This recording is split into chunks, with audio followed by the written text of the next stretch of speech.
Hi, I'm Matt Belcher, and today I'm going to talk about ALICE training within schools.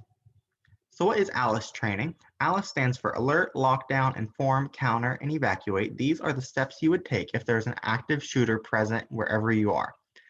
There's a huge emphasis on teacher preparation in most schools with this training program, and the steps that ALICE gives you aren't necessarily to be taken in order. It depends on the situation that you are in as to whether you would pick which of those steps to take first, second, third, and so on. This training is used in a lot of different settings. It's not just confined to schools.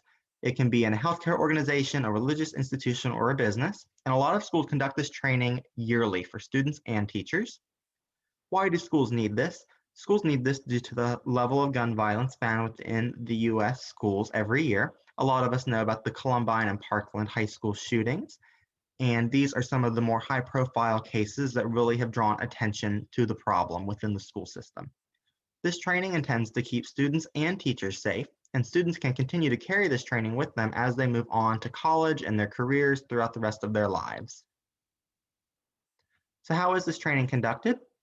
Most schools begin with discussions with their students. A lot of these discussions are led by certified ALICE Institute program instructors.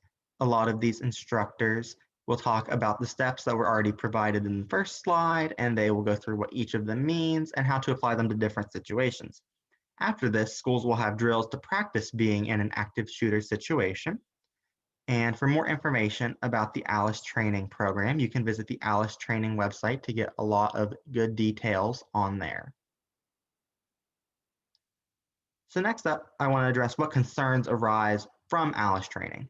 There are a few concerns that people have had as this has been implemented more and more. So the first one is, does ALICE training cause more trauma than it's worth? As of 2020, over 3,700 K through 12 schools practice ALICE training, but less than 1 in a million of those students will actually be in an active shooter situation. So being in this drill can give some students a sense of anxiety and stress that can be really damaging for them, especially for younger children who may not quite grasp that this is just a drill, this is just training.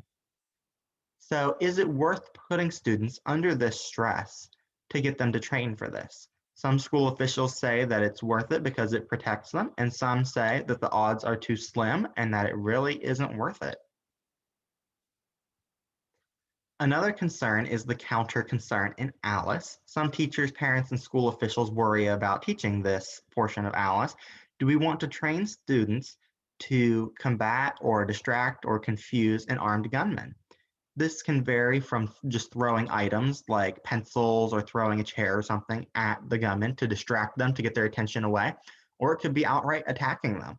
And do we want to saddle students with this thought that they could be put in a situation where they may have to attack someone to save someone else? That is something that schools have to decide individually. Some schools decide to kind of modify and change the counterpart, or they'll ask teachers to train on that portion, but not students. And then the last concern is, do schools have enough monitoring equipment to accurately view and inform students and teachers about the threat? Some schools may not have enough money to have very good security camera footage, and it may be harder for them to view every part of a school at all times of the day. This can make it harder to inform and tell others where the threat is. Some of these concerns can be remedied with new technology. Navigate 360 is a new technology created by the ALICE Institute along with other programs that have created safety plans in the past, and it focuses on fixing concerns relating to prevention, preparation, response, and recovery. This platform offers online courses, so everything is done online. It has some simulations, it has online training, it has online readings for school staff, and students can also take part in this. It's available to more than just schools. It can be available to businesses, healthcare organizations, pretty much anyone who wants to take it. And unlike ALICE, it really focuses on the prevention and recovery along with the preparation and response. ALICE focuses on preparation and response, but this really gets to prevention and recovery more, which could actually address some of those concerns relating to the student's stress, to the student's role. So this new program with technology actually provides an even fuller picture on how students can take on this problem. And lastly, I have my references slide. These are all of the references that I used throughout this presentation.